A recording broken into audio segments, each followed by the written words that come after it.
Hello दोस्तों, तो आज हम बात करेंगे निफ्टी बैंक निफ्टी के फ्राइडे के सेशन की।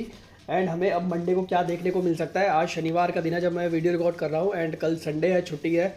तो देखेंगे हमने ग्लोबल में क्या हुआ था एंड हमारे मार्केट क्यों इतने फॉल करे। एंड बैंक निफ्टी ने भी जो है अपना लेवल तोड़ा, निफ्टी ने भी जो है अपना डाउनसाइड का एक लेवल तोड़ा, वापस 18,000 के नीचे आके बैठ गया। बैंक निफ्टी ने जो है एक बारी के लिए 40,800 के आसपास आ गया था, लेकिन फिर जो है वहाँ से रिकवर होकर 41,131 में जाके क्लोज हुआ। तो इसके क्या मायने हैं, कहाँ पे हमें दिख सकता है लेवल, तो हम बात करते हैं इस बारे में। चलिए, तो एक बारी पहले हम देख लेते हैं मंडे को फ्राइडे को डीआईआई और एफआईआईस ने जो है कितनी बाइंग और सेलिंग करी थी। तो एफआईआई ने जो है बाइंग करी थी। एफआईआई और डीआईआई के डाटा हमारे पास है। एफआईआई ने जो है 624 करोड़ की जो है सेलिंग करी एंड डीआईआई ने जो है 85 करोड़ की सेलिंग करी। तो ऑलमोस्ट दोनों ने सेलिंग करी। हमारे पास मार्केट से कैश जो है पूरा तरीके से गायब था। 650-700 करोड़ की मान के चलिए कि आप जो है सेलिंग हमें देखने को मिली। अब हम बात करते हैं निफ्टी की। तो निफ्टी का सेशन जो हमें फ्राइडे को दिखाया गया है, फ्राइडे को निफ्टी ने जो है 17,884 का लो मारा और 18,034 का हाई मारा। देखा जाए कि अगर हम देखें तो थर्सडे से ही अगर हम बात करें लास्ट ट्यूसडे और मंडे की, तो मंडे और ट्यूसडे को जो है ना मार्केट ने हमें एक अपमूव दिखाया। ट्यूसडे, वेडनेसडे एंड थर्सडे को भी जो है ट्यूसडे को मार्केट 150 पॉइंट ऊपर थी, वेडनेसडे को मार्केट ने 100 पॉइंट का मूव दिखाया एंड थर्सडे को भी मार्केट ने जो है आराम से 120-30 पॉइंट का मूव दिखाया। बट उसके बाद जो है हाई से 18,134 से लगातार निफ्टी ने एक्सपायरी वाले दिन नीचे आते हुए हमें दिखा। ऊपर से जैसे ही मार्केट ऊपर गया, सेल ऑन रेज हुआ, तो सेल ऑन रेज मार्केट चलता रहा जैसे जैसे नीचे आया और एकदम आके जो 130-40 प्लस की निफ्टी थी वो क्लोजिंग में 20 प्लस में रह गई। तो निफ्टी ने जो है ना ऊपर से एक जो है डाउन साइड का एक लेवल दिखा रहा है। क्यों क्या हो रहा है कि हमारे मार्केट ऊपर टिक नहीं पा रहे हैं। 2 दिन अच्छा अपमूव तो आया था, लेकिन उसके बाद जो है अगले 2 दिन जो है लगातार सेलिंग बनती हुई दिखाई दी। 18,134 से हमने जो है 18,084 जहाँ से हम चले थे वहीं पे आके हम जो है अब बैठ गए। अब लो तो मार दिया निफ्टी ने 17,884 का, बट क्लोजिंग दिया 944 पे, 91 पॉइंट माइनस में। तो क्या हो सकता है, हमको क्या दिख सकता है फ्राइडे को, तो सॉरी मंडे को। तो मंडे को अगर हम देखें, मंडे अगर हम मंडे की बात करें तो मार्केट में अब बुलिशनेस तो शायद ही अभी हमें देखने को मिलेगी। जब मार्केट ऊपर जाएंगे हमें सेल ऑन रेंज मार्केट होता हुआ दिखाई देगा। तो निफ्टी में सिंपल सी आपने जो एक प्लानिंग करनी है वो यही करनी है कि जैसे मार्केट ऊपर आए, अगर आपको जो है 18,000 के आसपास मंडे को मार्केट दिखे तो आपने क्या करना है, आपने ऊपर से जो है सेलिंग करनी है। बट अगर मार्केट 18,000 के ऊपर टिक रहा है तो आपने जो है फिर थोड़ा सा वेट करना है। 18,034 जो फ्राइडे का हाई था, अगर मार्केट उसको क्रॉस कर देता है तो वापस हमें जो है 18,134 जो हमारा थर्सडे का हाई था वो हमें जो है दोबारा से जाते हुए दिख सकता है। बट मार्केट बुलिश होगा 18,250 के ऊपर ही। उससे ऊपर जितनी बार मार्केट जाएगा, मार्केट हमें सेल ऑन रेज होता हुआ दिखाई देगा। मार्केट में हमें निफ्टी में बार बार जो है ऊपरी लेवल से सेलिंग आती हुई दिखाई देगी, लेकिन 250 तोड़ने के बाद हमें एक अच्छी तेज़ी दिखाई देगी। जैसे कि मैंने बताया था पहले भी कि निफ्टी हमें 18,200 तक जाता हुआ दिखेगा, बट 18,134 से मार्केट जो है रिवर्स हो गया 17,800 तक। तो अगर मार्केट ने फ्राइडे का लो या फ्राइडे का हाई जो भी तोड़ा, मार्केट उसके ऊपर हमें जो है अगले 3-4 दिन जाता हुआ दिखाई देगा। अगर मार्केट ने 18,034 तोड़ दिया तो हमें उसके बाद मार्केट जो है 18,200 की तरफ जाता हुआ दिखाई देगा। और 17,884 तोड़ दिया तो नीचे की साइड के लेवल बहुत ज़्यादा खुल चुके होंगे। 17,884 तोड़ने के बाद हमें शायद सेम डे 17,800 के पास हमें जो है निफ्टी जाता हुआ दिखाई दे, और उससे नीचे भी हो सकता है 17,750-720 तक हमें जाता हुआ दिखाई दे। बट आपने वही करना है, इंट्राडे खेलना है। जो भी हो इंट्राडे खेलो, अगले दिन का कुछ नहीं पता, गैप अप होना है, गैप डाउन होना है कुछ नहीं पता मार्केट जो है कहाँ पे आपको अगले दिन का जो है मूव दे दे। तो आपने इंट्राडे खेलना है। इंट्राडे में आपका वही है टारगेट, 18,020 के आसपास आए आपने 10-20 पॉइंट यानी 18,000, अगर 18,000 के आसपास मार्केट खुलता है और 18,020 तक जाता है तो आपने 18,050 का स्टॉप लॉस लगा के आपने जो है निफ्टी को सेल कर देना है। आपका टारगेट वही होगा 17,900 से लेके 17,850। और अगर मार्केट आपको 17,800 के 800 के ये 17,900 से नीचे खुलता हुआ दिखे तो आपने तब कुछ नहीं करना है, आपने वेट करना है पहले मार्केट को। अगर 17,800 के आसपास अगर आपको आता हुआ दिखाई दिया और वहाँ पे जो है होल्ड कर रहा है तो आपने जो है एक कॉल लेनी है और उसको जो है सेम डे में ही आपने 20 पॉइंट के एसएल या 30 पॉइंट इतना ही एसएल रखना है, इससे ज़्यादा एसएल नहीं रखना है। क्योंकि अभी क्या है कि मार्केट कितना भी डाउन जा सकता है, कितना भी अप जा सकता है, कोई रेजिस्टेंस, कोई आपके लिए सपोर्ट कुछ काम नहीं कर रहा है, सब कुछ जो है अभी के टाइम पे बस सेम डे में रेंज खींच रही है। 200 पॉइंट तो मिनिमम मिल ही जा रहे हैं सेम डे पे। तो आपने क्या करना है, इसी में करना है। बाकी अगर आप चाहो तो आप स्टॉक ऑप्शन में भी काम करते हो, ज़रूरी नहीं है कि आप जो है इंडेक्स ऑप्शन में आप काम करो। अब हम बात करते हैं बैंक निफ्टी की। बैंक निफ्टी ने तो मैंने जैसे कि बताया था पिछली वीडियो अगर आप मेरी देखोगे उसमें मैंने बताया था कि कैसे निफ्टी में 1000 पॉइंट की आपको रेंज दिखेगी। ये हमारी जो है यूट्यूब की वीडियो है जो हमने लिखा हुआ था कि बैंक निफ्टी देगी आपको 1000 से 1500 पॉइंट की। 2 मिनट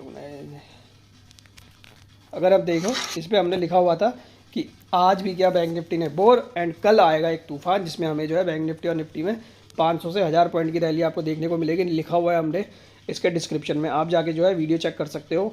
आपको हमें उसमें सारी चीज़ें आपको बताएंगे कैसे कैसे क्या था। अभी निफ्टी ने, अब हम बात करते हैं बैंक निफ्टी की। बैंक निफ्टी ने जो है ना एक हाई तो मारा 41,516 का, बट उसके बाद लो मार दिया है 40,882 का। मैंने बताया था आपको कि अगर मार्केट ने 41,000 तोड़ दिया तो उसके बाद आपको 40,000 और 39,400 का लेवल देखने को मिलेगा। लेकिन वही है कि आपका जो है ना अब 41,000 के नीचे क्लोजिंग होनी चाहिए थी, बट मार्केट ने हमें नीचे का लेवल तो तोड़ दिया लेकिन क्लोजिंग जो है वो ऊपर की साइड दे दी। तो क्लोजिंग ऊपर की साइड दे दिया, इससे जो है ना अभी मंदी वाले और तेज़ी वाले दोनों फंसे पड़े हैं कि मार्केट ऑफ फ्राइडे को किस साइड जाएगा। अगर हम क्लोजिंग देखें तो अप साइड की चांस लगते हैं। अगर हम देखें फ्राइडे का सेशन तो हमें एक ऊपर से सेलिंग आती हुई दिखाई दी है। तो अभी क्या करना है, फ्राइडे को आपने वेट करना है। अगर मार्केट खुलते ही मार्केट ने गैप अप दिया, मान के चलो 41,200 के आसपास या 250 के आसपास, लेकिन ऊपर से जैसी मार्केट में सेलिंग आनी शुरू हो जाएगी, बैंक निफ्टी में अगर ऊपर से सेलिंग आनी शुरू हो गई और 41,000 का लेवल तोड़ दिया तो आप जो है उसके बाद एक पुट ले सकते हो और वो पुट को आप जो है होल्ड कर सकते हो। आपको चाहो तो पूरे वीक भी होल्ड कर सकते हो, तब आपको जो है 40,000 का लेवल जो है देखने को मिल सकता है हमें 23 फरवरी तक। और अगर मार्केट ने 40,000 भी तोड़ दिया, बड़ी फोर्सफुली तोड़ दिया 40,000, तो हमें 39,400 देखने को मिलेगा, जो हमारा 25 या 26 जनवरी का लो था जब अडानी की न्यूज़ आई थी, और जब हमारा बजट डे वाले दिन लो था। बजट डे वाले दिन और अडानी वाली न्यूज़ वाले दिन जब मार्केट फॉल करे थे तो हमें वो जो है 39,500 के बीच में हमें जाते हुए दिखे थे। तो वो हमारे लिए एक लास्ट सपोर्ट है। अगर उसको भी तोड़ दिया 39,400 को भी अगर तोड़ दिया तो हमें उसके नीचे फिर बहुत तगड़ी सेलिंग आती हुई दिखेगी और लेवल जो है हम बाद में अपडेट करेंगे उसके। बट उसके नीचे आपने अगर 39,400 और 300 अगर मार्केट ने तोड़ दिया, बैंक निफ्टी ने तोड़ दिया, तो उसके बाद आपने जो है ऊपर की साइड की कोई पोजीशन नहीं रखनी है, सारी पोजीशन डाउन साइड की होगी। और हमें जो लेवल दिखते हैं अभी, अगर मैं एक रफली आइडिया बताऊं तो 37,000 तक तो हमें बड़े आराम से एक महीने के अंदर जाता हुआ बैंक निफ्टी दिखाई देगा। और अगर हम ऊपर की बात करें, अगर मार्केट में बैंक निफ्टी ऊपर खुलता है और ऊपर ही टिका रहता है 41,200 के, अगर ऊपर ही टिका रहता है तो आपने क्या करना है, आपने कॉल लेनी है। हमें वापस जो है 41,800 से लेकर 42,000 तक हमें जाता हुआ दिख सकता है, बट आपने बुक कर देना है 41,800 के आसपास। हो सकता है कल ही दिखाई दे आपको 41,800, क्योंकि रेंज अब बड़ी है। कल भी आप देखोगे 500 और 800 अगर देखा जाए तो 700 पॉइंट की जो है एक हमें कल रेंज दिखी है। हमने फ्राइडे वाली वीडियो में ये बताया था कि 1000 पॉइंट की हमें रेंज दिखेगी, बट हमें फिर भी जो है 700 पॉइंट की रेंज दिखी, वो भी बहुत है। अगर किसी ने 41,400 300 के आसपास सेलिंग करी होगी तो उसको भी अच्छा खासा प्रॉफिट हुआ होगा। अब हम बात करते हैं कि अगर आपको जो है लेवल क्या हो सकते हैं। पहला हमारा जो बैंक निफ्टी का सपोर्ट बनता है वो 40,800 का बनता है। 40,800 से देखोगे तो आप फ्राइडे वाले दिन रिवर्स हुई है। अगर 40,800 भी मार्केट ने तोड़ दिया तो उसके बाद का जो सीधा हमारा एक सपोर्ट बनता है, वो हमारा पहला सपोर्ट बनता है 40,200। 40,200 से लेके 40,000 तक हमारा एक सपोर्ट बनता है और इसके बीच में मार्केट कहीं भी सपोर्ट ले सकता है। और इसके बाद सीधा सपोर्ट है हमारा 39,400, जो हमारा बजट डे वाले दिन का लो है। तो आपने इसी हिसाब से प्ले करना है। अगर हम ऊपर की बात करें तो ऊपर हमारे लिए जो पहला रेजिस्टेंस आएगा वो 41,500 से आएगा। 41,500 से बार बार निफ्टी रिवर्स हुआ था पहले भी, और आज भी जो है निफ्टी ने जो है नीचे की साइड का लेवल दिखा दिए हैं। तो हमारे लिए अब क्या हो सकता है कि अगर मार्केट ने 41,500 तोड़ दिया तो 41,800 तो हमें बड़े आराम से दिख जाएगा, क्योंकि रेंज अब जो है 42,000 से लेके 40,800 के बीच में हो चुकी है। रेंज क्या हो रही है, कभी बढ़ रही है कभी कम हो रही है, तो इसी रेंज में मार्केट आपको घूमता हुआ दिखेगा। ग्लोबल अगर हम चेक करें फ्राइडे को ग्लोबल में क्या हुआ था, तो फ्राइडे को जो ग्लोबल मार्केट था, यूएस एक टाइम पे जो 250-300 माइनस था वो 123 पॉइंट की तेज़ी के साथ जाके क्लोज हुआ है, और यूएस जो नैस्डैक है वो 92 पॉइंट माइनस में जाके क्लोज हुआ है जो हमारे क्लोजिंग टाइम पे था।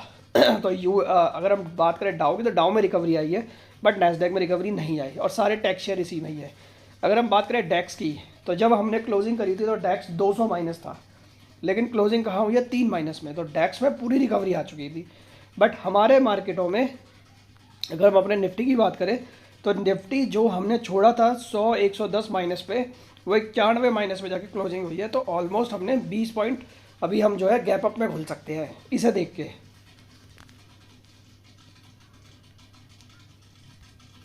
अगर मैं आपको आगे बताऊं कि आगे क्या हो सकता है, अगर मैं बात करूं हमारे निफ्टी की, तो निफ्टी ने तो 91 क्लोजिंग दिया है, ठीक है, 17,971 के आसपास दिए और 17,950-60 पे हमने क्लोजिंग करी थी, तो 20-30 पॉइंट के हम अभी प्लस में है। बाकी अभी ये तो मंडे ही पता चलेगा कि जो ऊपर गैप अप हो रहा है वो सस्टेन हो रहा है कि नहीं हो रहा है। अगर सस्टेन नहीं हुआ तो उसके बाद सेलिंग ही आएगी। अब हम बात करें अगर स्टॉक की, यूएस के, तो टेस्ला ने जो है 6 रुपये ऊपर दिखाया, बाकी सारे टेक शेयर गिरे हुए थे, और मेटा भी जो है 0.1% की तेज़ी के साथ हमें 0.25% की तेज़ी के साथ हमें क्लोज होता हुआ दिखाई दिया। बात करें कमोडिटी की, तो कमोडिटी में जो है ना ब्रेंट ऑयल हमारा $83 पे आ चुका है, ये थोड़ा पॉजिटिव है। करेंसी की बात करें तो करेंसी जो हमारी 104.50 थी वो 103.8 पे आ चुकी है। जो हमारा INR 82.90 पे था वो हमारा 82.76 आ चुका है। क्रिप्टो करेंसी की बात करें, क्रिप्टो करेंसी में तेज़ी है। क्रिप्टो करेंसी मैंने पहले भी आपको टॉप 5 क्रिप्टो बताई थी। मैंने जब बिटकॉइन में पहली वीडियो बनाई थी तो बिटकॉइन 20,000 पे था। कल रात को बिटकॉइन ने 25,000 का हाई ऑलरेडी मार चुका है और 24,585 पे है, तो $5,000 पे ऑलरेडी प्रॉफिट पे है। जिसने लिया होगा $20,000 पे वो प्रॉफिट पे है। इथेरियम की बात करें, जब $1,400 पे था, आज $1,700 पे है। हमारा सोलाना $12 पे था, $24 पे, ऑलमोस्ट सारे हमारे डबल हो चुके हैं। शीबा भी हमारा ऑलमोस्ट फ्लैट है, उतना नहीं है जितने में बताया था वहीं पे ही है। डॉज कॉइन भी हमारा ऊपर है, हमारा XRP, डिसेंट्रलाइज सब ऊपर है। तो जितने भी हमने क्रिप्टो बताई थी, क्रिप्टो में अब एक तेज़ी का जो है ना मोमेंटम आने वाला है। 25,000 जैसे ही तोड़ेगा, हमें सीधा बिटकॉइन में नेक्स्ट जो रेजिस्टेंस देखने को मिलेगा वो होगा 29,000 से लेकर 30,000। और हमारा ये याद रखना कि बिटकॉइन का हाई है 67,000। मार्केट जब एक बार ही हाई बनाता है ना, तो उसके बाद फिर ये जो बिटकॉइन है ये ऑलमोस्ट डबल हो जाते हैं, यानी 67,000 प्लस 67 आप कर सकते हो करीब। अगर नहीं भी देखें तो हमारा $1.5 लाख के आसपास बिटकॉइन जाने की उम्मीद है, और वो भी 1 साल के अंदर। बिटकॉइन $1.5 चला जाएगा तो इथेरियम भी कम से कम 10 से 20 हज़ार डॉलर आ जाएगा। तो आप लगा सकते हो कि बिटकॉइन अगर 10 से 20 हज़ार डॉलर पे आता है तो कितना प्रॉफिट आपको हो सकता है। यानी अगर आपने एक के पास एक बिटकॉइन भी होगा, जैसे मेरे पास पड़ा है, एक मेरे पास बिटकॉइन पड़ा है, एक मेरे पास इथेरियम पड़ा है, दोनों मेरे पास होल्डिंग है, वो मैंने अपने लॉन्ग टर्म में रखा हुआ, देखी जाएगी क्या होता है। और भी मेरे पास क्रिप्टो करेंसीज है। बॉन्ड यील्ड की बात करें, बॉन्ड यील्ड जो 1.5% डाउन थी वो 30% मतलब 0.30%, 0.50%, और 2 साल वाली तो फ्लैट हो गई, क्लोजिंग हुई है। तो ओवरनाइट ऑलमोस्ट सब कुछ रिकवर हो गया था, बट हमारा जो निफ्टी है वो रिकवर नहीं हुआ। निफ्टी, अगर हम निफ्टी की बात करें तो डाउ जोन्स -250 से प्लस 123 आ गया, तो हमारे निफ्टी को भी कम से कम पॉजिटिव तो होना चाहिए था, बट पॉजिटिव नहीं हुआ है। तो इसका मतलब यही है कि निफ्टी में अभी कमजोरी है। तो अब हम देखेंगे कि फ्राइडे को क्या होता है। मैंने आपको सारे लेवल बता दिए हैं, आप उसी लेवल पे काम करना। एंड वीडियो अगर आपको पसंद आए तो लाइक, सब्सक्राइब एंड शेयर जरूर करना। Thank you so much.